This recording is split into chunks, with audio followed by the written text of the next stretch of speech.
72ാം ലോകസുന്ദരി പട്ടം നേടി തായ്ലാന്റ് സുന്ദരി ഒപൽ സുജാത. കഴിഞ്ഞ വർഷത്തെ മിസ് വേൾഡ് മത്സരത്തിൽ കിരീടം സ്വന്തമാക്കിയ ചെക്ക് റിപ്പബ്ലിക്കിന്റെ ക്രിസ്റ്റീന ഫിസ്കോവ കിരീടമണിയിച്ചു. മിസ് എത്യോപ്യ റണ്ണറപ്പും മിസ് പോളണ്ട് 3ാം സ്ഥാനവും നേടി. ഹൈദരാബാദിലെ തെലങ്കാനയിലുള്ള ഹൈടെക്സ് എക്സിബിഷൻ സെന്ററിലായിരുന്നു മിസ് വേൾഡ് മത്സരത്തിന്റെ ഗ്രാൻഡ് ഫിനാലെ. 108 മത്സരാർത്ഥികളാണ് മത്സരരംഗത്തുണ്ടായിരുന്നത്. ഇന്ത്യയെ പ്രതിനിധീകരിച്ച നന്ദിനി ഗുപ്ത ആദ്യ 8-ൽ ഇടം നേടിയില്ല. മെയ് 7-നാണ് മിസ് വേൾഡ് മത്സരങ്ങൾ തുടങ്ങിയത്. മത്സരത്തിന്റെ വിവിധ ഘട്ടങ്ങളിലായി പങ്കെടുത്ത 108 പേരിൽ നിന്ന് 40 പേരാണ് അവസാന ഘട്ടത്തിലെത്തിയത്. 2017-ലെ ലോകസുന്ദരി മാനുഷി ഷില്ലർ, തെലുങ്ക് താരം റാണ ദഗുബാട്ടി എന്നിവരുൾപ്പെടെ 9 പേരാണ് ജഡ്ജിംഗ് പാനലിൽ ഉണ്ടായിരുന്നത്.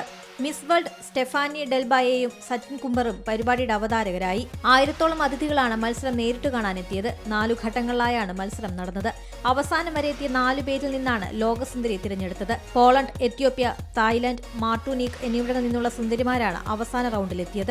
2003 മാർച്ച് 20-ന് തായ്ലൻഡിലെ തീരദേശ നഗരമായ ഫുക്കേതാണ് ഒപലിന്റെ ജനനം. ബാങ്കോക്കിലെ സുക്സ സ്കൂളിൽ പ്രാഥമിക വിദ്യാഭ്യാസം പൂർത്തിയാക്കി. സ്ത്രീകൾക്കിടയിൽ സ്തനങ്ങളുടെ ആരോഗ്യം സംബന്ധിച്ച് ബോധവൽക്കരണം നടത്താൻ ഒപൽ ഫോർ ഹെർ എന്ന പദ്ധതിക്ക് രൂപം നൽകി. വനിതാ ശാക്തീകരണത്തിനായി മുൻനിരയിൽ നിന്ന് പ്രവർത്തിക്കുന്ന വ്യക്തിയാണ്. തുടർച്ചയായ 2ാം വർഷമാണ് ഇന്ത്യ ലോകസുന്ദരി മത്സരത്തിന്റെ വേദിയാകുന്നത്. പുതിയ വാർത്തകളും വിശേഷങ്ങളും ഇനി വിരൽ തുമ്പിൽ.